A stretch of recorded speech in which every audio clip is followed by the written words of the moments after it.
जय बोलिए महावीर भगवान की। जय बोलिए अनंत अनंत सिद्ध परमेष्ठी भगवानों की। जय बोलिए आचार्य भगवान शांति सागर श्री चारित्र चक्रवर्ती शांति सागर जी महान मुनिराज की। जय बोलिए आचार्य भगवान श्री सोम कीर्ति जी महाराज की। प्रद्युम्न कुमार चरित्र की। सभी को जय दुजड़ंदो, जय जिनेन्द्र। सभी लोग हाथ जोड़ करके मंगलाचरण करेंगे। मंगलम भगवान वीरो मंगलम गौतमो गणी मंगलम कुंद कुंदाध्यौ जैन धर्मोस्तु मंगलम। सर्वमंगल्य मांगल्यम सर्वकल्याणकारकम प्रधानम सर्वधर्माणं जैनम जयतु शासनम। जैनम जयतु शासनम, जैनम जयतु शासनम। सर्वे श्रोतारः सावधानतया शृण्वन्तु। सभी बच्चे लोग, बड़े लोग, सबका बहुत बहुत स्वागत है इस प्रद्युम्न कुमार चरित्र के स्वाध्याय में। आप सभी लोग एक बार पुनः एकत्रित हुए हैं। इसी प्रकार से आपके साथ में हम सभी का यहाँ पर सम्यक ज्ञान, सम्यक दर्शन में वृद्धि होती रहे, इसी भावना के साथ यहाँ पर श्री कृष्ण के पुत्र प्रद्युम्न कुमार चरित्र की कथा चल रही है। अब तक के स्वाध्याय में, पिछली कक्षा में आपने यह पढ़ लिया था कि नारद मुनि प्रद्युम्न को ढूंढने के लिए निकल गए हैं, उसकी खबर लेने के लिए कि वो कहाँ पर है। भरत क्षेत्र से वह विदेह क्षेत्र में उड़ करके पहुँच गए हैं। क्यों पहुँचे हैं? क्योंकि वहाँ पर तीर्थंकर भगवान साक्षात सीमंदर स्वामी विराजमान हैं। ऐसे तो बहुत सारे और भी केवली उस ढाई द्वीप में होंगे कहीं ना कहीं, परंतु जब सर्वश्रेष्ठ का ज्ञान होता है तो सबसे पहले यही कोशिश की जाती है कि सीधे वहीं जाकर के बात कर ली जाए। अगर नीचे वाले से होते हुए क्यों जाएं?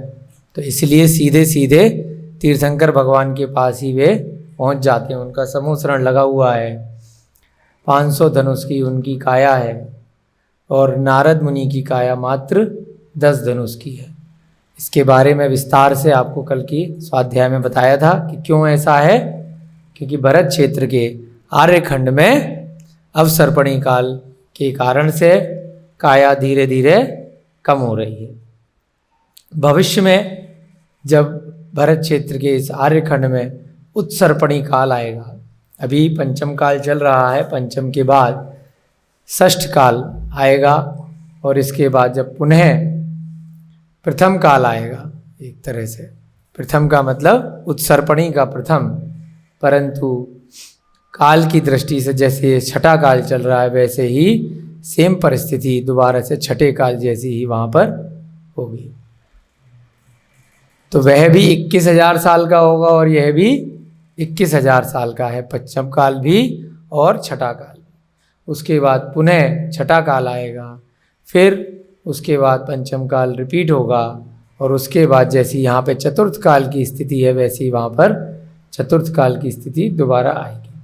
छठा काल बहुत बड़ा होता है ना। छठा काल वहाँ फिर से यहाँ का जो छठा काल है वह जो दोबारा छठा काल आएगा तो वह भी 21,000 साल का ही होगा, बहुत बड़ा नहीं होगा।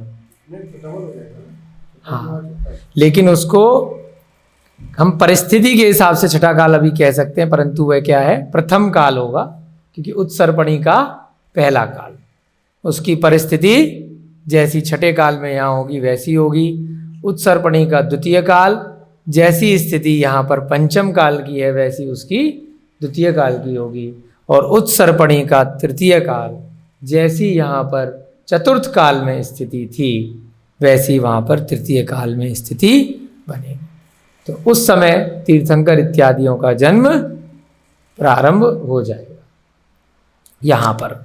तो धीरे धीरे करके फिर काया बढ़ने लगे, है ना। जब उत्सर्पणी काल आएगा तो धीरे धीरे हमारी आयु काया, ऊंचाई, सारी चीज़ें, बल इत्यादि सब बढ़ने लगेगा, उठता हुआ काल।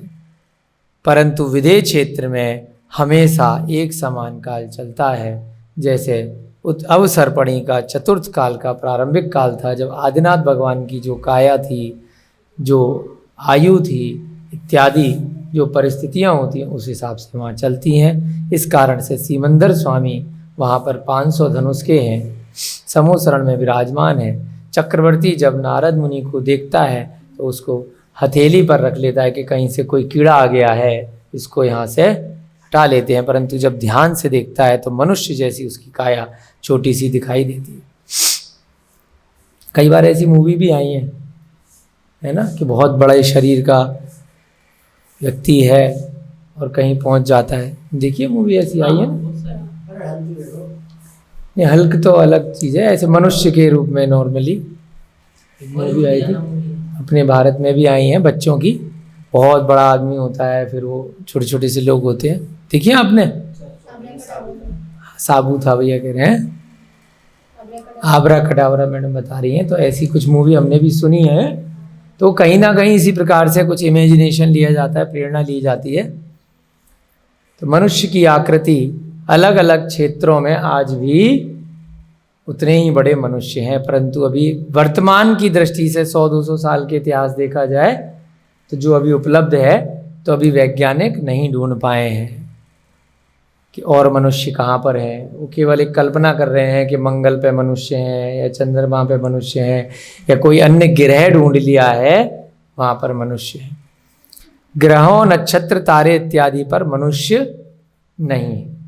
मनुष्य कहाँ तक जा सकते हैं? 2.5 दीप तक। 2.5 दीप तक जा सकते हैं मनुष्य। सुमेरु पर्वत तक भी जा सकते हैं।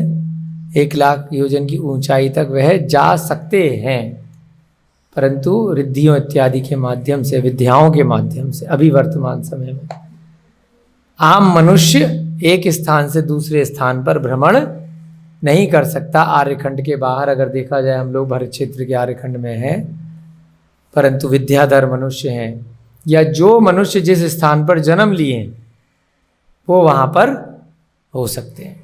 हम लोग यहाँ पर हैं तो हम यहाँ पर हैं। मलेच्छ खंड में भी मनुष्य हैं, हमारे जैसे ही हैं, परंतु वहाँ पर वो बस धार्मिक नहीं है, धार्मिक संस्कारों से रहित हैं। और आर्यखंड में जो मनुष्य हम लोग यहाँ पर धर्म का स्वाध्याय कर रहे हैं, धार्मिक संस्कार यहाँ पर है। कई बार बोल देते हैं, आपने मलेच्छ वर्ड भी जाने अनजाने में सुना होगा अपने दादा दादी, माता पिता इत्यादि से। कोई बच्चा बहुत उद्दंडता करता है, शैतानी करता है, तो उसको बोल देते हैं तू मलेच्छ है ना, तू मलेच्छ है। तो ये शब्द कहीं ना कहीं इन्हीं ग्रंथों से आ जाते हैं कि क्यों मलेच्छ बोला, क्योंकि तू, तेरे में कुछ संस्कार नहीं है, धार्मिक संस्कार से रहित है, गलत व्यवहार कर रहे हो, गलत आचरण कर रहे हो। तो इसलिए हमको मलेच्छ बनना है या आर्य बनना है। हम लोग आर्यखंड में पैदा तो हो गए, फिर भी यहाँ पर बहुत सारे ऐसे व्यक्ति हैं जो पापों में लिप्त हैं। वो अपने अगले जन्म में मलेच्छ खंड जाने की तैयारी कर रहे हैं। मनुष्य थोड़े से अच्छे कर्म कर लिए तो मनुष्य तो बन जाएंगे, परंतु मलेच्छ खंड में जन्म ले सकते हैं। तो इस प्रकार से आर्यखंड में ही जो 6 काल का वर्णन वो चला करता है। अब प्रश्न इसमें आ जाता है, आप लोगों के भी मन में आ सकता है, तो उसमें थोड़ा सा बता देते हैं कि मलेच्छ खंड में भी चलता है क्या? कहाँ गए सिद्धार्थ भैया? आ गया हो ना? मलेच्छ खंड में भी क्या अवसर्पणी उत्सर्पणी काल चलता है क्या? अवनीश जी, शास्त्री जी, क्या मलेच्छ खंड में भी अवसर्पणी उत्सर्पणी काल चलता है क्या? और मलेच्छ खंड में है? मलेच्छ खंड में जैसे अवसर्पणी का चतुर्थ काल है, वह पूरा चलता है। अवसर्पणी मतलब कम ज्यादा होता है, परंतु 5वां छठा काल नहीं आता। और पहला, दूसरा, तीसरा, अगर अवसर्पणी की दृष्टि से देखा जाए तो पहला, दूसरा, तीसरा नहीं आता और ना पांचवा छठा आता है। अब सर्पणी का चतुर्थ काल और उत्सर्पणी का तृतीय काल वो एक जैसे होते हैं, ठीक है। तो उस प्रकार से मलेच्छ खंड में कम ज्यादा होते हैं। इसको बोलते हैं वृद्धि और ह्रास। अगर हिंदी में सुने, वृद्धि माने कोई चीज बढ़ना, ह्रास माने कोई चीज घटना। वृद्धि और ह्रास मलेच्छ खंड में होता है, परंतु भोग भूमियां नहीं आती और ना ही पंचम काल और छठम काल जैसी स्थिति आती है। परंतु चतुर्थ काल के जैसे प्रारंभ का काल होगा वैसा काल आएगा, और धीरे धीरे करके जब चतुर्थ काल समाप्त होगा तो उसी प्रकार से वहां पर ह्रास होना जारी रहेगा। और फिर इन बाकी के पीरियड में क्या होगा, जो पंचम और छठम काल का पीरियड है, तो वहां जाकर के वो स्थिति रुक जाएगी जैसे कि चतुर्थ काल के अंत में थी। अब चतुर्थ काल के अंत में मान लीजिए भगवान महावीर थे, तो उस समय जितनी आयु रही, यहाँ पे बताया ना कि 100 वर्ष की अधिकतम आयु है ना, और काया कितनी बताई थी कल, चतुर्थ काल के अंत में 7 हाथ की। तो ये वाली जो काया है ये मलेच्छ खंड में आज भी रहेगी। वह कब तक कंटिन्यू रहेगी, जब दोबारा से उत्सर्पणी का यहां पर आर्यखंड में तृतीय काल आएगा, फिर धीरे धीरे बढ़नी शुरू होगी। अब ऐसा क्यों है, थोड़ा सा टेक्निकल जाते हैं, कुछ अंदाजा लगाइए। हाँ जी मनीष जी, आ रही है ना बात समझ में? ज्यादा कठिन तो नहीं है विषय, आ रही है ना, समझ में आ रहा है ना थोड़ा थोड़ा? ऐसा इसलिए है क्योंकि प्रथमा योग के ग्रंथों में ऐसे उदाहरण आते हैं, अभी भी इस ग्रंथ में भी उदाहरण आया है कि नारायण श्री कृष्ण की जैसे 16,000 रानियां होती हैं, तो उसमें 22,000 रानी कुछ तो यहीं की हैं और कुछ मलेच्छ की भी होती हैं। ऐसे ही जब चक्रवर्ती होते हैं तो उनकी 96,000 रानियां होती हैं, तो उनमें भी हजारों रानियां मलेच्छ खंड से भी आती हैं। जब वहां पर जाकर के वो राज्य को जीतते हैं तो वहां के जो राजा महाराजा होते हैं अपनी पुत्रियों के विवाह चक्रवर्ती से करा देते, और चक्रवर्ती उनको लेकर के आर्यखंड में आ जाते हैं। तो अगर इस उदाहरण से समझें कि अगर मान लीजिए वहां पर 500 धनुष की काया चक्रवर्ती की है, अगर प्रारंभिक काल से देखें, और अगर मलेच्छ खंड में वहां पर नारद मुनि जैसी काया हुई, तो कैसे विवाह करके लेके आएगा? हथेली पे रख के लेके आएगा क्या विवाह करके? है भाई, बराबरी होगी तभी तो शादी होगी, तभी तो वरमाला डालेगा। पता चला हथेली पे है, वरमाला डाली, कैसे संभव है? तो अब धीरे धीरे करके भाई बाद में भरत चक्रवर्ती थे, फिर आगे जा जाके शांतिनाथ भगवान भी चक्रवर्ती हुए, शांतिनाथ अरेनाथ, उनकी हाइट कम होती गई, तो उनके समय में भी वो विवाह करके लाए। तो अगर वहां पर 500 धनुष की स्त्री होगी तो कैसे शादी करेंगे? वो छोटे रह जाएंगे, है ना, और इतनी लंबी उनकी धर्मपत्नी होगी, तो कैसे काम चलेगा? तो इसलिए शास्त्रों में आया, इसकी व्याख्या जब टीका ग्रंथों में आचार्यों ने करी तो उस व्याख्या में इस प्रकार से ये प्रश्न आए, तब इसका उत्तर आया। बहुत सारे ऐसे प्रश्न आए जब हमने भी अध्ययन किया था, तब जो शंका समाधान हुआ टीका ग्रंथों से, तो उस शंका समाधान से आपको बता रहे हैं, क्योंकि आपके माइंड में भी जब ये ग्रंथ पढ़ रहे हैं, कुछ चर्चा चल रही है, तो ये बात आ सकती है। क्योंकि जो भी थोड़ा सा दिमाग लगा के पढ़ेगा तो तुरंत उसके दिमाग में आएगा कि जब हाइट कम और ज़्यादा खाली आर्यखंड में हो रही है, तो जैसे ही मलेच्छ खंड में वो जाएगा तो युद्ध क्यों लड़ेगा? यहाँ तो चलो रहा विवाह करने की बात। अब मान लीजिए वो युद्ध लड़ने गया, चक्रवर्ती या अर्ध चक्रवर्ती मलेच्छ खंड में जीतने के लिए गया, वहाँ छोटे छोटे से लोग हैं या उससे बहुत बड़े बड़े लोग हैं।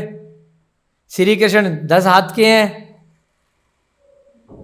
और वहां पे 500 धनुष के मलेच्छ खंड में, तो भाई कैसे चक्रवर्ती जीत के आ जाएगा उनको? सोच के देखिए तो थोड़ी संभव कम हो लगती है बात। तो इसलिए उनका भी आयु का आकार, काया शरीर की आयु और काया इत्यादि बल इत्यादि उसी हिसाब से हो जाता है। अब ये कौन कर रहा है? कोई ब्रह्मा इत्यादि इसमें कुछ नहीं कर रहे। ये सृष्टि की रचना ही ऐसी है, अनादिकाल से ऐसा चलता आ रहा है और आगे के अनंत काल तक ऐसा होता रहेगा। ये कोई नहीं कर रहा है, स्वतः अपने आप हो रहा है। इसमें कोई जीव उद्गल कुछ नहीं कर रहा, कोई भगवान कुछ नहीं कर रहे, कोई महादेव कुछ नहीं कर रहे, कोई विष्णु कुछ नहीं कर रहे, कोई ब्रह्मा कुछ नहीं कर रहे।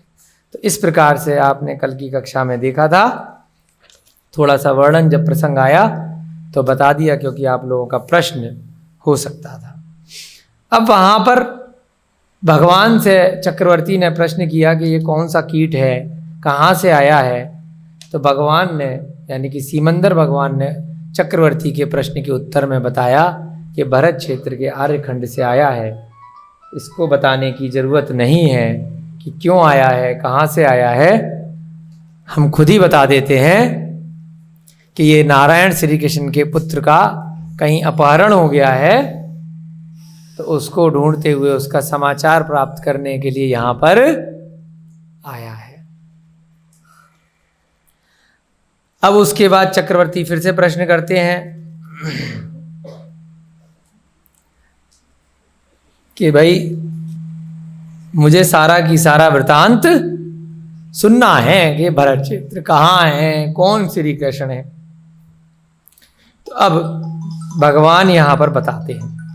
आप लोगों को पहले से वैसे पता है, परंतु अब सीमंदर भगवान समूह शरण में बैठ करके बता रहे हैं, जिससे कि जो अन्य बहुत सारे और भी देव हैं, मुनि हैं, माता जी हैं, आर्यका हैं, मनुष्य हैं, त्रियंज हैं, सबको भी कुछ कुछ ज्ञान में वृद्धि हो। अन्य महापुरुषों के ज्ञान से, उनके चरित्र से कहीं ना कहीं वैराग्य की भावना आती है ना। दूसरों की कहानियां सब सुनना चाहते हैं हर काल में, अपनी स्वयं की कहानी सबको पता होती है, परंतु उसमें किसी का इंटरेस्ट नहीं होता। परंतु ये ग्रंथ क्या कहते हैं कि दूसरों की कहानियों से स्वयं का प्रतिबिंब देखो कि उनके साथ क्या क्या घटना हुई। प्रतिबिंब समझते हैं ना, एक शीशे में स्वयं को हम देखते हैं, अपनी परछाई, हम कैसे दिख रहे हैं। तो अन्य जीवों की, अन्य पात्रों की घटनाओं से स्वयं को देखना है, उसके लिए यहाँ पर आचार्य महाराज प्रेरणा देते हैं। जैसे आजकल क्या होता है, फेसबुक यूज़ करते हो ना आप, उसमें अन्य व्यक्ति क्या कर रहा है उसको ढूंढने में पूरा रात दिन लगा देते हैं। कौन कहाँ घूमने गया, किसने किसके साथ फ़ोटो खिंचाई, किसने क्या लिखा, किसने क्या खाया, है ना, कहाँ क्या हो रहा है।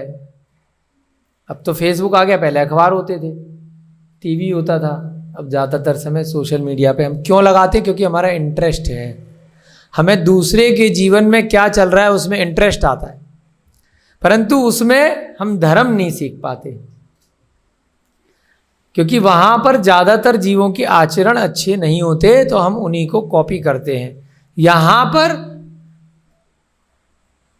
अब वो क्यों, ये प्रसंग हम बता रहे हैं क्यों? क्योंकि उन्होंने क्या कहा सीमंदर भगवान ने कि श्रोतागणों के पापों का क्षय होगा। वहां तो कोई जानता नहीं है श्री कृष्ण को, ना तो विदेश क्षेत्र के निवासी, ना कोई लेना देना। फिर भी बहुत इंपॉर्टेंट लाइन बोली उन्होंने कि तेरा प्रश्न बहुत ही प्रासंगिक है, इस वृतांत को सुनकर जितने भी श्रोतागण हैं उनके भी पापों का क्षय होगा।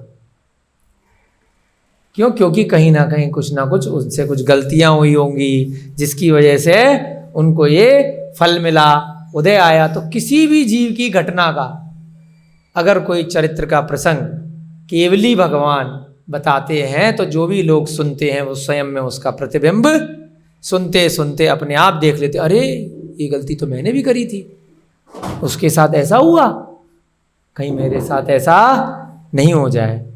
अरे ये अच्छा काम तो मैंने भी किया था, जो दूसरे जीव ने अच्छा कार्य किया तो उसका उसे ये फल मिला, तो बहुत अच्छा, ये काम मैं और ज्यादा करूंगा, मुझे भी इसका बहुत अच्छा फल प्राप्त होगा, है ना। उन्होंने मुनि महाराज बने, उन्होंने दीक्षा ग्रहण करी, उन्होंने अपने पापों का क्षय किया, निर्जरा करी और भगवान बन गए, तो कितना अच्छा हुआ, तो मैं भी ऐसा करूंगा। तो अपने आप से ही स्वाध्याय के साथ में आप देखिएगा, आप स्वयं पे भी इसको, भैया जी शाम को स्वाध्याय कराते हैं, संकल्प भैया भी कराते हैं, तो हमने देखा है जैसे जैसे स्वाध्याय जो करता है या कराता है, उसके स्वयं में चरित्र में कब परिवर्तन आ जाता है उसे खुद भी पता नहीं चलता, क्योंकि जो वो गलतियां कर रहा होता है और जो गलतियां पूर्व काल में अन्य अन्य जीवों ने करी, उनके प्रसंग पढ़ करके उसको भी थोड़ा संसार से भय लगने लगता है कि किस प्रकार से चतुर्गतियों के इस संसार में दुख हैं। और राजा श्री कृष्ण ने भी ऐसे कार्य किए, रुक्मणी ने भी किए, और अगर मैंने कर दिए तो मेरे साथ क्या होगा। ध्यान दे करके सुनिएगा, कुछ लोग नए आए हैं, हमारा द्वारका नगरी का वर्णन चल रहा है। जो लोग नए आए हैं, कहाँ से आए आप लोग? ग्रेटर नोएडा से आए। प्रद्युम्न कुमार चरित्र का यहाँ पर वर्णन चल रहा है। श्री कृष्ण के पुत्र हैं द्वारका नगरी के, तो वो मोक्षगामी जीव हैं। श्री कृष्ण की कथा तो लोगों ने बहुत सुनी है, परंतु नई कथा यहाँ पर, उनके पुत्र ने भी बहुत अच्छे अच्छे काम किए, तो उसकी कथा चल रही है। सीमंदर भगवान अब उस समूह शरण में बता रहे हैं, आप लोग भी ध्यान दे करके सुनिएगा, तो आपके भी पापों का क्षय होगा। जिस प्रकार से उस समूह शरण में बैठे हुए त्रियंच देव और मनुष्य सबका क्षय हो रहा है, नारकी वहां पर नहीं है। भरत क्षेत्र में द्वारावती नाम की एक प्रसिद्ध नगरी है। कौन बता रहे? सीमंदर स्वामी। भरत क्षेत्र में, जो आपको पहले कभी बताया होगा, सीमंदर स्वामी पहले बता चुके होंगे भरत क्षेत्र कहाँ है क्या है, तो वहां पर एक द्वारावती नाम की नगरी है। वहां 3 खंड पृथ्वी का अधिपति, अब आपको कई बार बता दिया 3 खंड कौन कौन से। नारायण श्री कृष्ण कहाँ के राजा हैं? नहीं, 3 द्वारका नगरी के राजा हैं, परंतु अधिपति उनके अधिकार क्षेत्र में क्या क्या आता है? 2 मलेच्छ खंड और 1 आर्यखंड, तो तीनों, दोनों 2 और 1 3, तो 3 खंड पृथ्वी का अधिपति, पृथ्वी का ही भाग है वो। अधिपति माने अर्धचक्री। नारायण श्री कृष्ण राज्य करता है। वह यदुवंशियों का भूषण एवं हरिवंश का श्रृंगार है। यदुवंशियों का आभूषण है, क्योंकि उनके बाद से उनके जो अनुयायी हुए वो सब यादव कहलाने लग गए, यदुवंशी। और हरिवंश का श्रृंगार है, तो जो उनके पिता थे वासुदेव, वो हरिवंश के कहलाते थे, है ना। तो हरिवंश का संग, उसकी प्राण प्रिया रानी संसार प्रसिद्ध अनंत सुंदरी रुक्मणी है। कौन है रानी? रुक्मणी है, राधा नहीं है। कौन है? रुक्मणी प्राण प्रिया है, अनंत सुंदरी है, उसके जैसा सुंदर इस संसार में अन्य कोई नहीं। काल क्रम से उस रानी के पुत्र रत्न की प्राप्ति हुई। वो आप सब सुन चुके। इतना सुनने के बाद चक्रवर्ती ने फिर प्रार्थना कर दी। होता है ना कुछ लोगों की आदत, बीच बीच में प्रश्न करने की। फिर से चक्रवर्ती अपने पद का उपयोग करते हैं। ऐसी राजा श्रेणिक जो थे वो भी बहुत पूछते थे महावीर भगवान से। ऐसे ही भरत चक्रवर्ती आदिनाथ भगवान से बहुत प्रश्न पूछते थे, है ना, जिज्ञासा समाधान करने के लिए। तो ऐसे ही अभी 2 लाइन ही हुई हैं, चक्रवर्ती ने फिर पूछ लिया, हे भगवान, आप प्राणियों को मनोवांछित फल के प्रदाता हैं। हम लोगों की अभिलाषा है कि आप श्री कृष्ण नारायण के पुत्र प्रद्युम्न का पवित्र चरित्र सुनाएं। अब सीधे चक्रवर्ती ने मुद्दे की बात कर दी कि इधर उधर की बातें छोड़ो, प्रद्युम्न का डायरेक्ट चरित्र आप हमें बताओ, जो पुत्र है, अतएव आप उसका चरित्र वर्णन करें। तो इस प्रकार से चक्रवर्ती एवं अन्य श्रोताओं की प्रार्थना पर श्री सीमंदर स्वामी ने कहना प्रारंभ किया कि अब श्रीमंदर स्वामी कल आपको बता दिया था ना कि अभी भी विद्यमान है। रोहिता जी जाना है ना वहाँ, पक्का कोशिश करना, जरूर पहुँच जाओगे, है ना। अगर अच्छी आयु मिली अगली गति में, अगली गति अच्छी मिली, देवायु मिल गई सम्यक दर्शन के साथ, तो साक्षात भगवान से साक्षात्कार हम लोगों का हो सकता है। उसके लिए दृढ़ श्रद्धान करना पड़ेगा, सम्यक ज्ञान की प्राप्ति करनी पड़ेगी, सभी जीवों पे अहिंसा का भाव रखना पड़ेगा, किसी को भी दुख नहीं देना, किसी को भी कष्ट नहीं देना, कषाय इत्यादि नहीं करनी, तो अवश्य ही आप सभी लोग सीमंदर भगवान के दर्शन कर सकते हैं। रुक्मणी प्रसव की 6वीं रात्रि को पुत्र को अंक में लेकर शयन कर रही थी। अब सीमंदर स्वामी बता रहे हैं कि 5 दिन तक महोत्सव मनाया गया, वो आपने सुना था अभी पिछली कक्षाओं में। 6वें दिन शांति से जब नगर में महोत्सव जन्म के बाद थोड़ा कम हो गया, तो अपना जो प्रसव कक्ष है, जो शयन कक्ष है, वहां पर अपने पुत्र को लेकर के शयन कर रही थी। ठीक उसी समय शिशु के पूर्व भव का शत्रु एक दैत्य उसे हर कर ले गया। दैत्य उसे किडनैप करके, अपहरण करके ले गया। वो सारी कथा पता है, उसका विमान ऊपर से निकला था, तो वो विमान जाकर के रुक गया, उसे पूर्व भव का स्मरण हो गया कुअवधि ज्ञान से, और वो उठा करके उसको ले गया।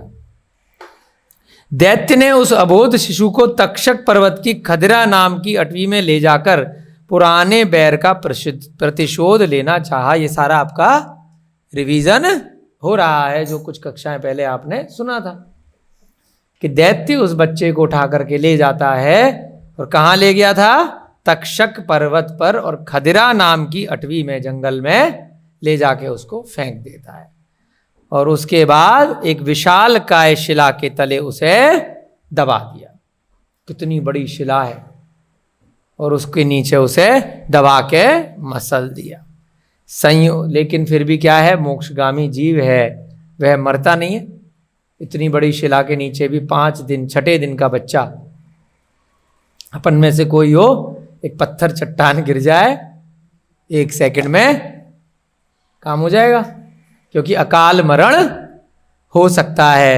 और अगर पूर्व भव के कर्म अच्छे किए होंगे तो उन लोगों के लिए सूत्र आता है कि जिसको राखे साइया, उन्हीं लोगों के लिए आता है जिनकी अभी कुछ अच्छे कर्म बचे थे, आयु कर्म पूरा नहीं हुआ था। तो ऐसे मोक्षगामी जीव बिना तप किए, बिना केवल ज्ञान प्राप्त किए इस संसार से जाने वाला नहीं है। पिछले जन्म में अपनी रिजर्वेशन की टिकट करा के आया है।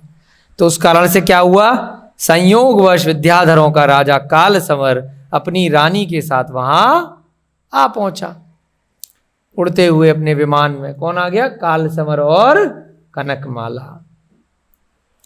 उसने शिला को कंपायमान देखकर उसे ऊपर उठाया। इतनी भारी शिला, परंतु विद्याधर के अंदर शक्ति है, अपनी विद्याओं का प्रयोग करके वो उठा लेता है। उसके नीचे एक नवजात शिशु को मुस्कुरा रहा था।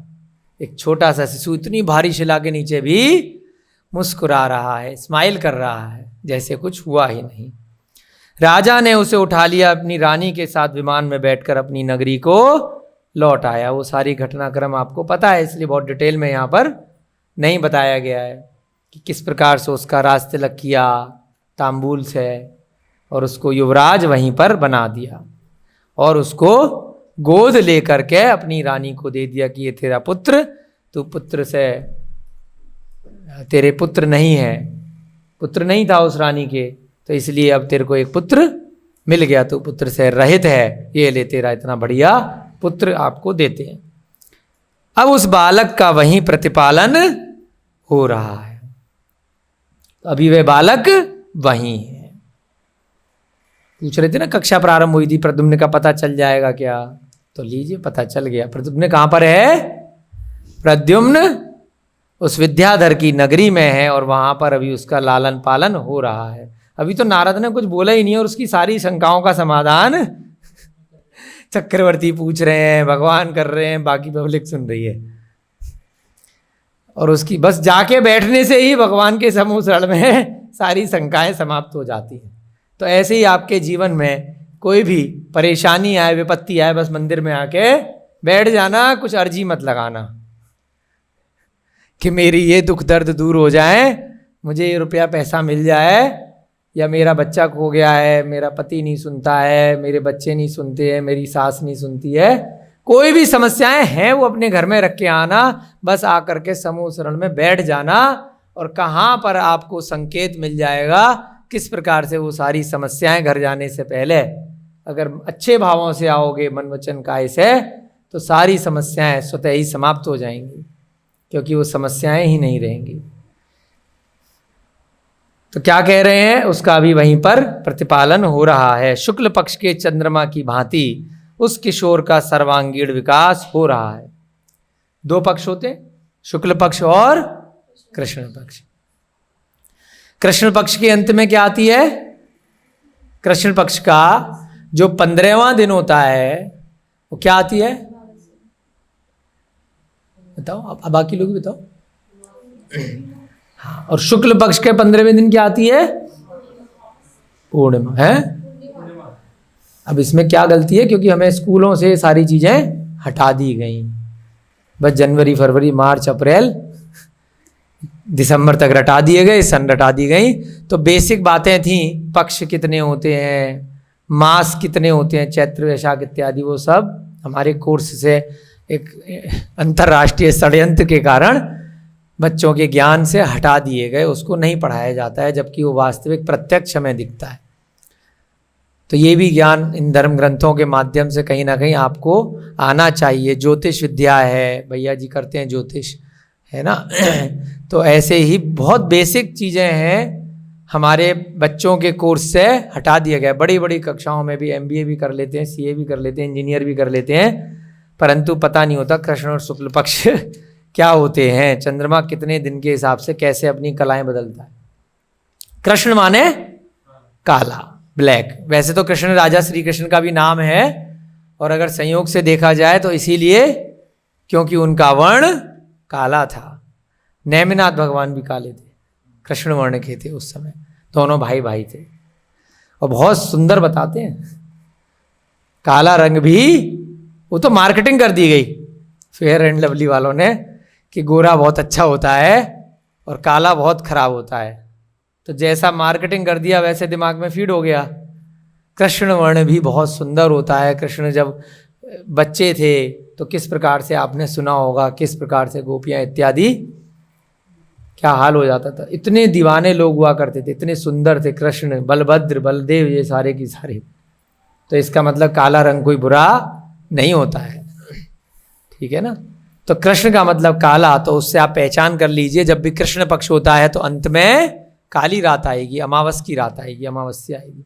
शुक्ल माने सफेद, तो जब शुक्ल पक्ष होता है तो अंत में पूर्णिमा आती है।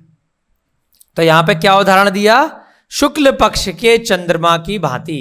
जैसे अवसर्पणी और उत्सर्पणी काल है, अवसर्पणी में घट रहा है और उत्सर्पणी में बढ़ रहा है, ऐसे ही शुक्ल पक्ष में चंद्रमा क्या होगा, धीरे धीरे बढ़ेगा। छोटे से पहले छोटा सा दिखाई देगा, फिर बढ़ेगा, फिर बढ़ेगा, फिर बढ़ेगा, और 15वें दिन जाके वो पूर्ण चंद्रमा हो जाएगा।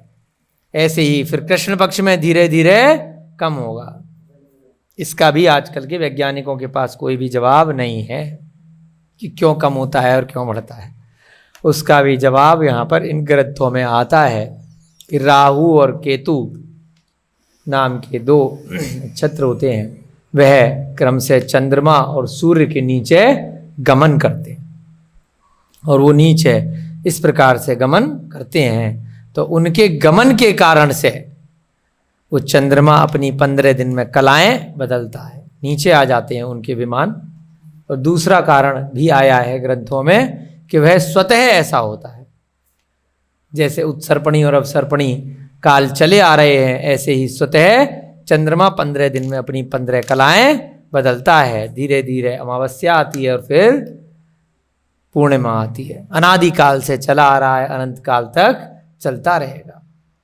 तो उसी प्रकार से जैसे वृद्धिमगत शुक्ल पक्ष का चंद्रमा होता है, वैसे ही उस किशोर का सर्वांगीण विकास हो रहा है, यानी प्रद्युम्न भी धीरे धीरे बढ़ रहा है। जैसे घर में कोई बच्चे पैदा होते हैं, धीरे धीरे बढ़ते हैं ना, है ना, वृद्धि को प्राप्त होते हैं। हम लोग छोटे थे जब जन्म हुआ होगा, अब धीरे धीरे 5-6 फुट के हो गए।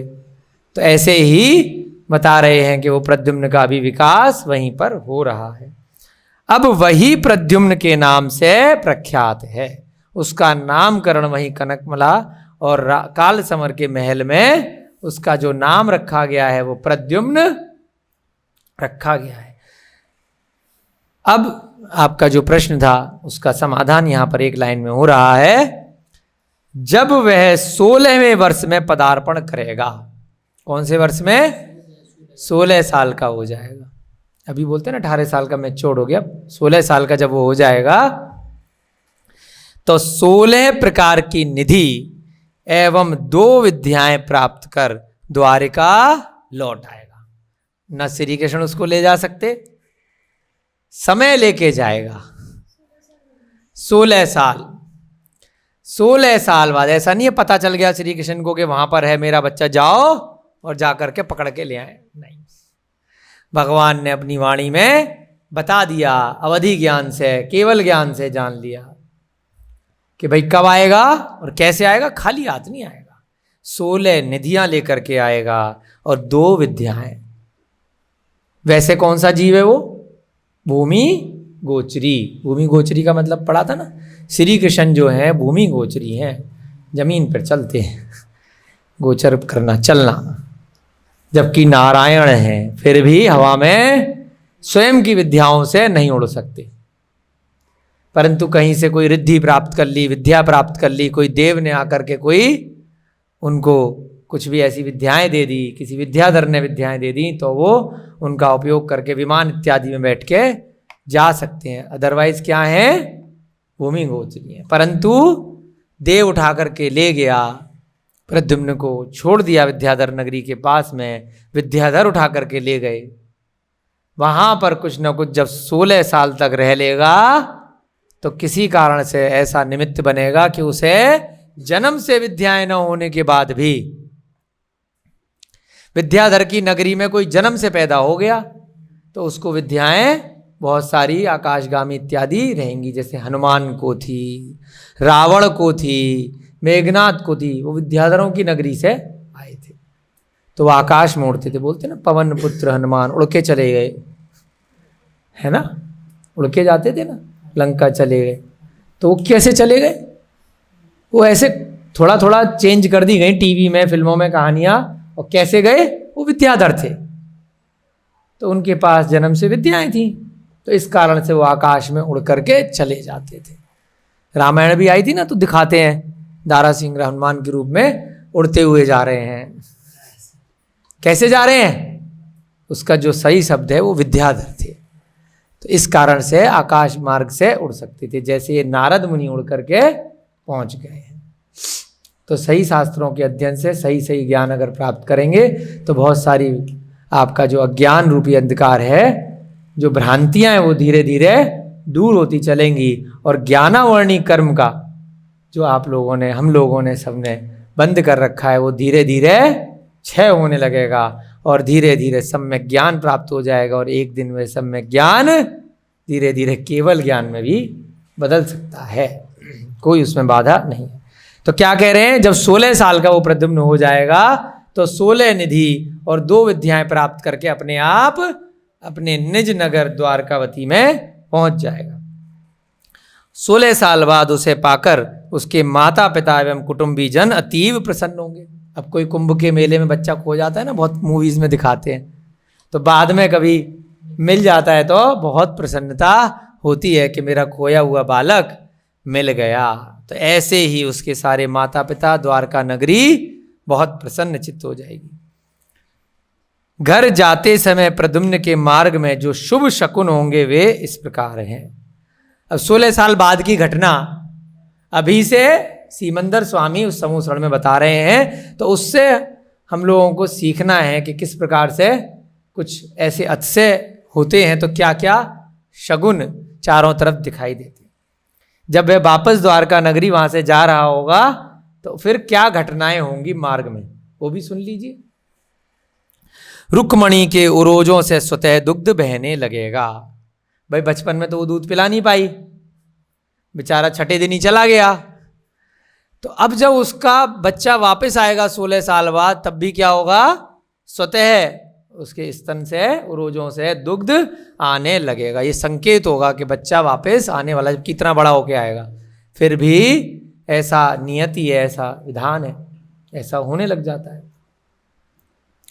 वन के वृक्ष लहलहा उठेंगे, वनों के वृक्ष लहलहा उठेंगे, कमल प्रफुल्लित होंगे, शुष्क सरोवर जल से पूर्ण हो जाएंगे। जो तालाब इत्यादि हैं जो सूख गए हैं, उनमें अपने आप पानी भर आएगा, कमल खिल जाएंगे। राजमहल के सम्मुख का शुष्क अशोक वृक्ष पुनः पुष्पित हो उठेगा। जब किडनैप हो गया था तो उस समय यही सारी घटनाएं नकारात्मक हो गई थी, सब चीज़ें मुरझा गई थी। जब नारद मुनि वहाँ पहुँचे थे तो यही वर्णन आया था ना भी पिछली कक्षाओं में, कि सब कुछ सुनसान हो गया द्वारका नगरी में, सब झुक गए। मतलब पुष्पों को, पेड़ों को, उनको भी पता है कि यहाँ पर कुछ गम का माहौल है इस नगरी में। तो इसलिए त्रिंच गति के जीव हुए, चाहे एक इंद्रिय पर्याय के ये पुष्प इत्यादि हुए, वे भी मुरझाते हैं। उनको भी कहीं ना कहीं स्पर्श इंद्रियों के माध्यम से आभास हो जाता है कि अभी संकट का समय चल रहा है। तो ऐसे ही जैसे अकाल पड़ जाता है, ऐसी घटना हो गई थी। और दोबारा से जब बसंत ऋतु आ जाती है तो वैसी घटना वहाँ पर द्वारका नगरी में प्रद्युम्न के आगमन के समय हो जाएगी। अशोक का जो वृक्ष सूख गया था वो फिर से पुष्पित हो जाएगा, जो राजमहल के सम्मुख है। पुष्पों के भार से लदे हुए वृक्षों पर रसिक भ्रमर गुंजार करेंगे, बहुत सारे भंवरे वहाँ पर आ जाएंगे, इतने सारे पुष्प वहाँ पर आ जाएंगे।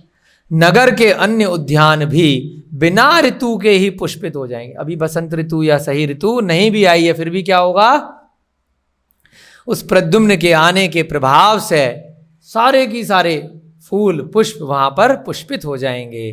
कोयल के मधुर संगीत एवं मयूरों के मोहक नृत्य के कोलाहल से उद्यान गूंज उठेंगे। चारों तरफ कोयल और मयूर, मयूर माने मोर, नाचने लग जाएंगे।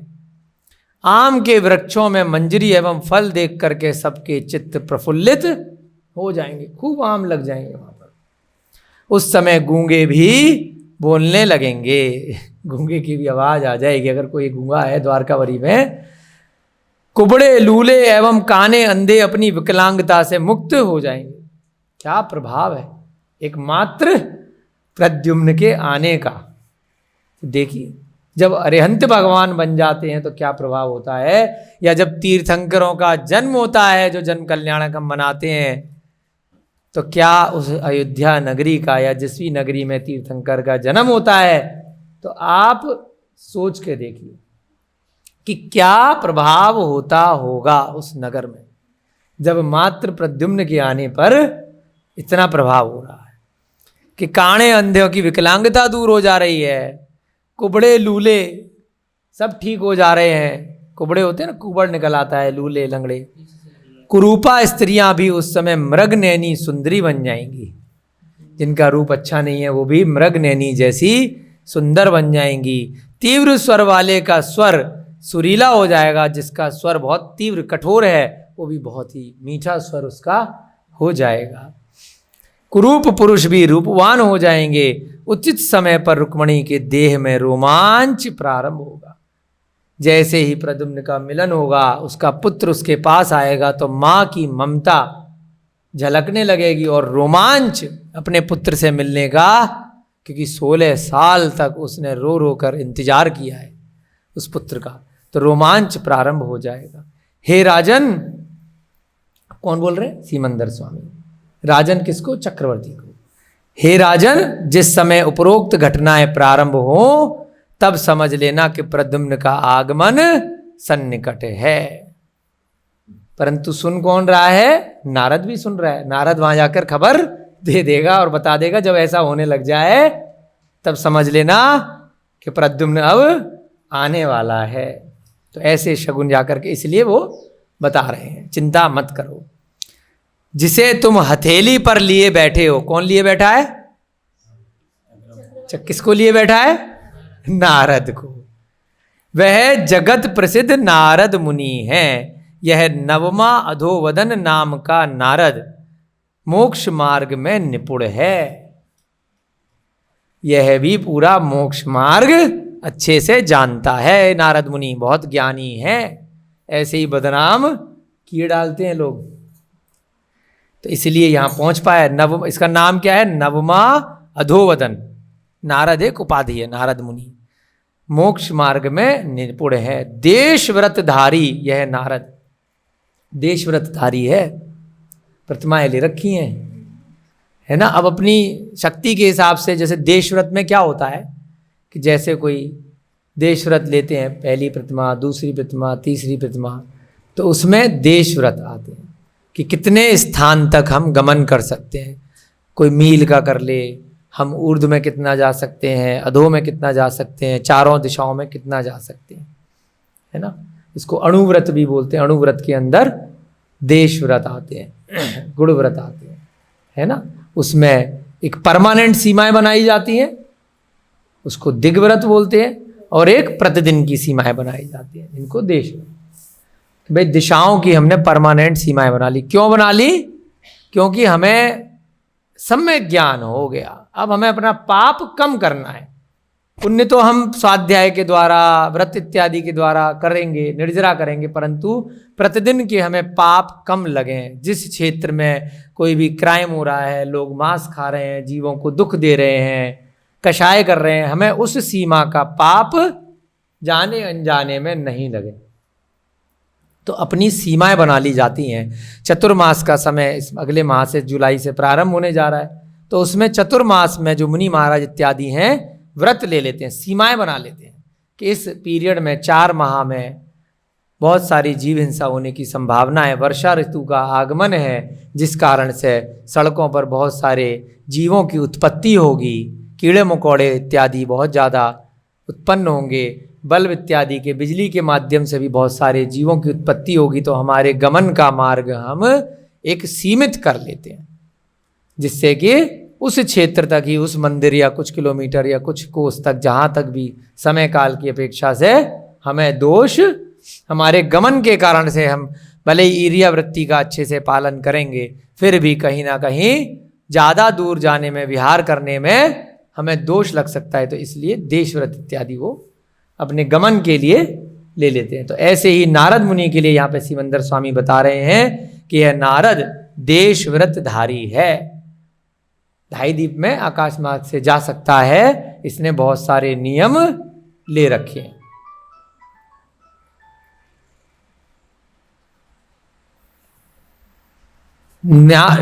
ये नारद देश व्रतधारी है। श्री कृष्ण के हित के लिए उनके पुत्र का कुशल क्षेम सुनने के उद्देश्य से यहां आया हुआ है। यहां क्यों आया है? जो प्रद्युम्न के बारे में आप पूछ रहे हो, उसी का सब कुछ कुशल से है कि नहीं है, वो जीवित है कि नहीं है, और कहाँ पर है, कैसा है, यही जानने के लिए यहाँ आया है, जिसका मैंने संक्षेप में वर्णन कर दिया है। बहुत शॉर्टकट में भगवान ने बता दिया। फिर भी हमारे शास्त्री जी भैया की तरह चक्रवर्ती जी हैं, उसको संतोष नहीं हुआ। क्यों? क्योंकि जितने प्रश्न पूछेंगे उतना ज्ञान में वृद्धि होगी, उतना भगवान बोलेंगे, उतना उसका, चक्रवर्ती का भी कल्याण होगा और उतना अन्य जीवों का कल्याण होगा। तो इसलिए चक्रवर्ती को अभी सेटिस्फैक्शन नहीं हुआ। उन्होंने फिर से सिमंदर स्वामी को नमस्कार कर प्रार्थना की, हे दया के सागर, आप श्री कृष्ण के पुत्र प्रद्युम्न का चरित्र का आद्योपांत वर्णन करो। डिटेल में बताओ कि भाई क्यों उठा के ले गया, अब वहां क्या करेगा, कैसे होगा, सारी कहानी सुननी है, बहुत टाइम है हमारे पास। आद्योपांत मतलब प्रारंभ से लेके अंत तक, अब तक का सारा वर्णन बताओ, ऐसे शॉर्टकट में नहीं। जैसे राम की कहानी कोई 5 मिनट में खत्म कर दे, आनंद नहीं आएगा। भाई पूरी कहानी बताओ। तो प्रद्युम्न भी अपने आप में जब केवली हैं, मोक्षगामी हैं, तो हमें पूरा चरित्र सुनना है। उसकी पूर्व में दैत्य से क्यों शत्रुता हुई? आपने कहा भाई दैत्य उठा के ले गया, क्यों ले गया? उसने कौन कौन से सत्कार्यों से अपार पुण्य का उपार्जन किया? अब आपने कहा कि भाई वो पत्थर के नीचे भी, इतनी बड़ी शिला के नीचे भी मुस्कुरा रहा था, तो ऐसा कौन सा पुण्य था, है ना, कि जिसकी वजह से वो बच गया? चक्रवर्ती के निवेदन पर सीमंदर स्वामी ने सप्तभंगी स्वरूप दिव्य ध्वनि में उत्तर दिया। सप्तभंगी सुना है आपने? अनेकांत, स्यादवाद, सप्तभंगी उसको बोलते हैं ना, भगवान की वाणी। तो अस्ति क्या बोल रहे हो? हाँ, अस्ति, स्याद अस्ति, स्याद नास्ति, स्याद अस्ति नास्ति, है ना।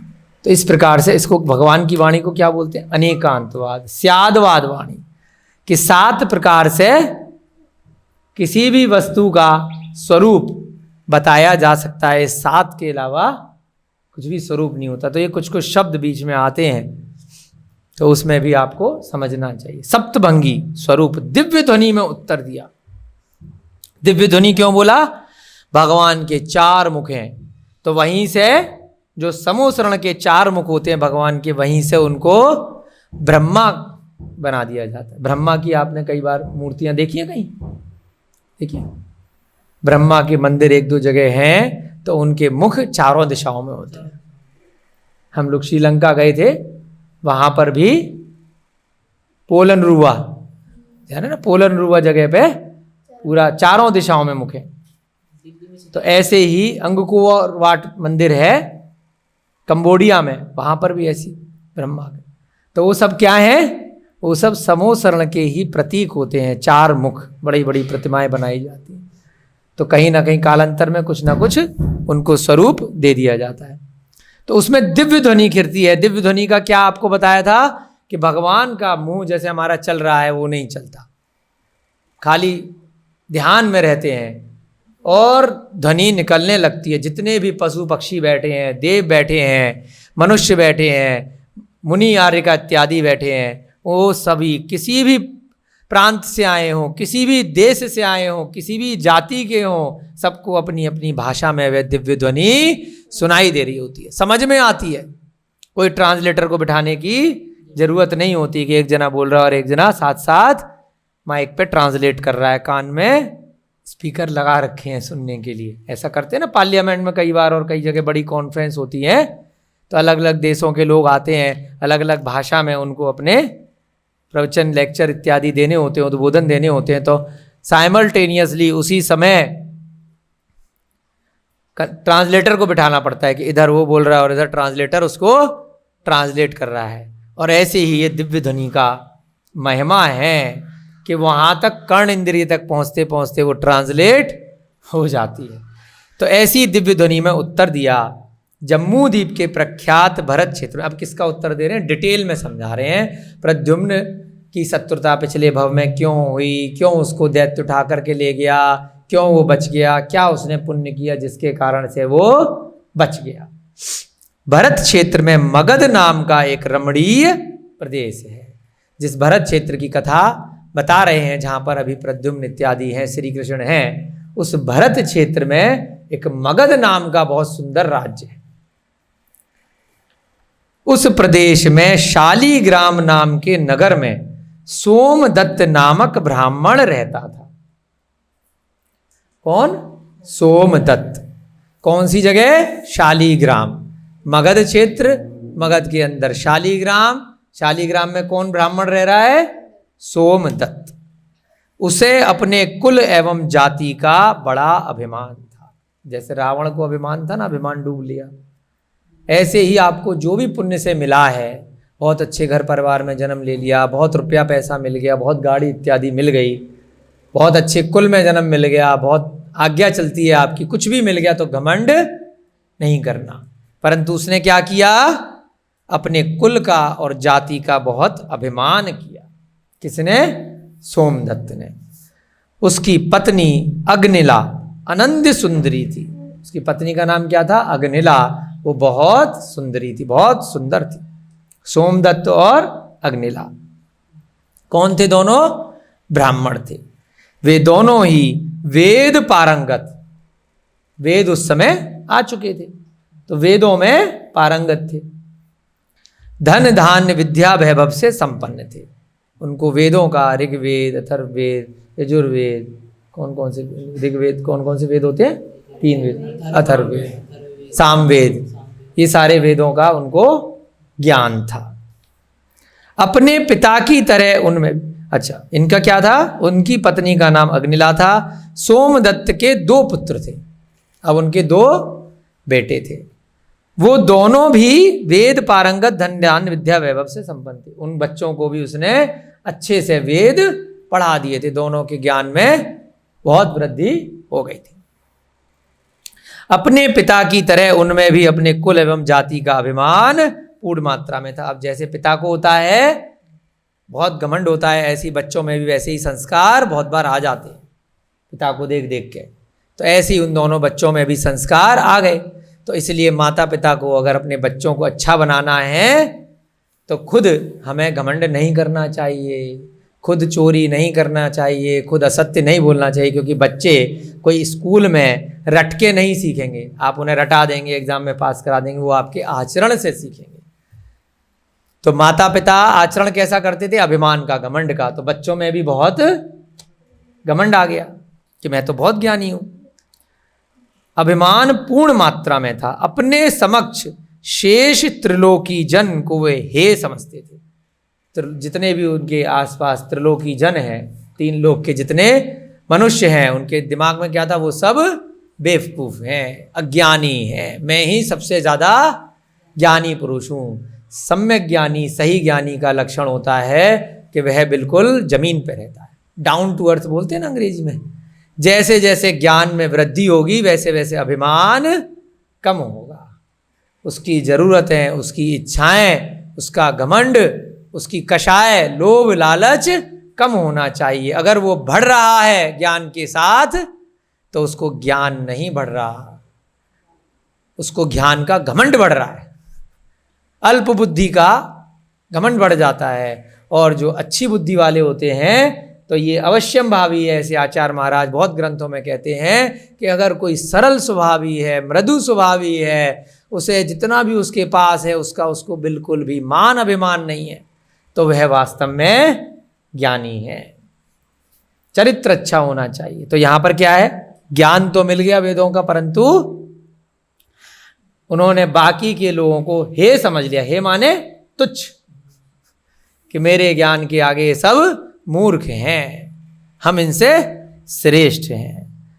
ज्येष्ठ पुत्र का नाम था अग्निभूति और कनिष्ठ पुत्र का नाम था वायुभूति। क्या नाम बताए, अग्निभूति और वायुभूति। अब इतने सारे नाम, इतने सारे क्षेत्र, इनको कैसे पता है भाई? केवल ज्ञान है। और उसके बाद इन आचार्य को भी पता है, इनको भी बहुत ज्ञान है। हमारा ज्ञान तो है ना, अगर रोज रोज याद नहीं करेंगे तो 4 दिन बाद सारे नाम भूल जाएंगे। परंतु पहले भी कई कक्षाओं में बताया, नाम भूल जाएं कोई बात नहीं, उन्होंने क्या किया था, उन्होंने कैसे अपने कर्मों की निर्जरा करी, क्या गलतियां करी, वो सीख लेना और स्वयं के प्रतिबिंब में उसको ढाल लेना, है ना। पात्रों के नाम बदल जाएंगे लेकिन कहानियां, कथाएं एक काल के बाद वही बार बार आएंगी। तो यहाँ पे क्या नाम बताए, कोई डिफिकल्ट नहीं है, मतलब जरूरी नहीं है कि आपको याद रखने हैं नाम, लेकिन वो क्या कर रहे थे वो याद रखना जरूरी है। क्या नाम बताए फिर भी, अग्निभूति एवं वायुभूति। पिता का नाम सोमदत्त, माता का नाम अग्निला। मगध राज्य में निवास करते थे, शालीग्राम ग्राम में। उन दोनों भ्राताओं को जैन धर्म से प्रचंड विद्वेष था। बेकार में ये जो सम्यक ज्ञान रूपी जो बातें हैं, क्योंकि दूसरे का सुनता ही नहीं है व्यक्ति कि ये तो पता नहीं क्या बता देंगे, एक मत हो जाते हैं, एकांतवादी। परंतु जिनवाणी क्या कहती है, अनेकांत। सबको जीने का अधिकार है, सबकी वाणी सुनो और अपने मन से श्रेष्ठ को ग्रहण करो। तो उनको प्रचंड विद्वेष था कि पता नहीं मुनि महाराज क्या बताते हैं। अपने मिथ्या अभिमान के वश में वह अजैन धर्मावलंबी थे, वो जिनवाणी को नहीं मानते थे, मिथ्या ज्ञान के कारण वो दोनों। साथ ही उन्होंने अनेक भोले भाले अज्ञानी प्राणियों को बहलावा देकर अपने धर्म में सम्मिलित कर लिया था। जिनको कुछ भी ज्ञान नहीं है, बहुत सारे लोग होते हैं, उनको अपने धर्म में सम्मिलित कर लिया। उनका स्वभाव ही पदार्थों के स्वरूप के प्रतिकूल कार्य करना था। उनका स्वभाव क्या था, जो पदार्थ का सच्चा स्वरूप है, जो जीव अजीव इत्यादि 7 तत्व हैं उनका स्वरूप है, कैसे कर्म आत्मा में आते हैं, कैसे बंध जाते हैं, कैसे आश्रय होता है, कैसे जाते हैं, कैसे मोक्ष होता है, उसके विपरीत श्रद्धान था और विपरीत ही ज्ञान था सारे तत्वों का, संसार का। जैसे कई बार उदाहरण आता है ना, भैया जी के साथ कल बात हो रही थी कि कई मतियों में, क्रिश्चियन इत्यादि में हम लोगों की भेंट होती है तो मिलते हैं पादरियों से, तो वहाँ यही माना जाता है अभी भी कि ये जीवन अंतिम जीवन मिला है और पहली बार मिला है, इसके बाद किसी ने ना देखा ना सुना, तो इसमें जीवन में जो बेस्ट अपना कर सकते हो वो करना है, जो बेस्ट खा सकते हो वो खाना है, जो उपभोग कर सकते हो उपभोग करना है, यानी कि मौज करनी है। मतलब कि जो भी आपको मनुष्य गति मिली है उसका संपूर्ण आपको उपभोग करना है। जो छोटे छोटे जीव हैं, पशु पक्षी इत्यादि हैं, आपके उपभोग के लिए बने हैं, तो उनको आप जो जीव खा सकते हो खाए जाओ, कोई दिक्कत नहीं है, क्योंकि इस जीवन के बाद तो मनुष्य वैसे भी नहीं बनना है और मोक्ष कुछ नहीं होता है। तो ऐसे बहुत सारे मतों में बहुत सारे विद्वानों ने ग्रंथ लिखे हैं। बिल्कुल, मनुष्य मनुष्य में जा सकता है, लेकिन अगर दूसरे जीवों को खाओगे, कष्ट दोगे, ये सोच के कि हम इनसे सर्वश्रेष्ठ हैं, ये हमारे उपभोग के लिए, कष्ट लेने के लिए बने और हम कष्ट देने के लिए बने हैं, तो ये बहुत ही गलत भ्रांति है। तो यही मिथ्या ज्ञान है, यही मिथ्या दर्शन है। किसी भी जीव को दुख दे करके, कष्ट दे करके आपको कभी भी सुख प्राप्त नहीं हो सकता। दुख जिसको मिलता है वह भी दुखी है, और जो दुख दे रहा है, भले ही उसे लग रहा है कि मैं बहुत आनंद ले रहा हूँ, लेकिन जो दुख दे रहा है उसे भी उस समय बहुत कषाय होती है, बहुत बुरे पाप कर्मों का संचय करता है, और जो खा रहा है पशु पक्षियों को वो भी बहुत पाप का संचय करता है, हाँ, क्रोधित रहता है। तो इसलिए यहाँ क्या कह रहे हैं कि वो दोनों की दोनों बाकी जीवों को हे समझते हैं, उन्होंने पदार्थ के सच्चे स्वरूप के विपरीत ज्ञान प्राप्त कर रखा था।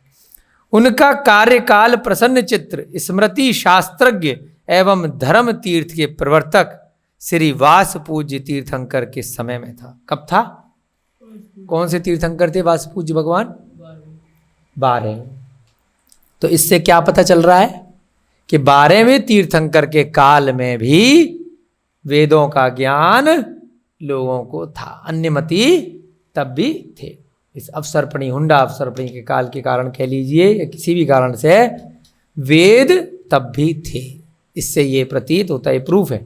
कई लोग कहते हैं कि बाद में आया, कि कब आए वेद, तो वो अलग अलग काल में आए गए, अलग अलग समय में। तो वेदों का ज्ञान था। वास पूज्य तीर्थंकर यानी वास पूज्य 12वें तीर्थंकर के काल में ये सोमदत्त और उनके पुत्र थे। इसी प्रसंग में वहां एक उल्लेखनीय घटना हुई। ठीक है, तो अब ये घटना, आपकी कक्षा का समय हो रहा है, तो यहां पर अभी किसकी घटना समझा रहे हैं? प्रद्युम्न के पूर्व भव की कुछ घटना का उल्लेख यहां पर दिया जा रहा है। तो उससे हमें ये समझना है कि पूर्व भव होता है, आत्मा का जन्म मरण होता है। अपने कर्मों के हिसाब से आत्मा बार बार पर्याय बदलती है। जैसे कि जल को अगर गर्म किया जाए तो उड़ के पर्याय बदल जाएगी, गायब हो जाएगी। ऐसे ही किसी भी चीज़ को अगर हम परिवर्तन करना चाहें, सोने का उदाहरण दिया था, कभी हार बना लिया, कभी अंगूठी बना ली, शरीर बदल लेता है। ऐसे ही ये आत्मा अपने अपने कर्मों के हिसाब से सभी जीवों की पर्याय बदलती रहती है। कभी पशु पक्षी बन जाती है तो कभी मनुष्य बन जाती है, और मनुष्य में भी क्या कर्म लेकर के कहाँ उत्पन्न होगी, कहाँ उसका जन्म होगा, वो उसके पूर्व भव के कर्मों पे डिपेंड करता है, निर्भर करता है। तो आज की कक्षा का आपका समय हो रहा है। जय बोलिए आचार्य सोमकीर्ति जी महाराज की, जय बोलिए प्रद्युम्न कुमार चरित्र की, जय बोलिए भगवान महावीर स्वामी की, जय बोलिए नेमिनाथ भगवान की, जय बोलिए इस युग के प्रथमाचार्य श्री चारित्र चक्रवर्ती शांति सागर जी महान मुनिराज की। सभी को जय जिनेन्द्र, जय दो जुड़ंदो। अब आपको जिनवाणी की स्तुति करेंगे।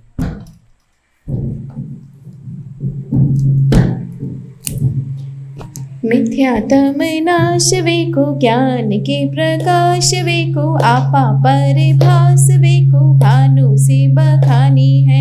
छौ द्रव्य जानवे को, बंद विधि मानवे को, स्वपर पिछानवे को, परम प्रमाणी है। अनुभवताए को, जीव के जताए को, काहू न सताए को, भव्य उरे आनी है। जहाँ तहाँ तारवे को, पार के उतारवे को, सुख विस्तारवे को, यही जिन वाणी है। हे जिन वाणी भारती, तो है जपू दिन रैन। जो तेरी शरणा गहे, सो पावे सुख चैन। जिन वाणी के ज्ञान ते, सूझे लोकालो, सो वाणी मस्तक धरूं, सदा देत हूँ धूप, सदा देत हूँ धूप। 9 बार नमोकार मंत्र।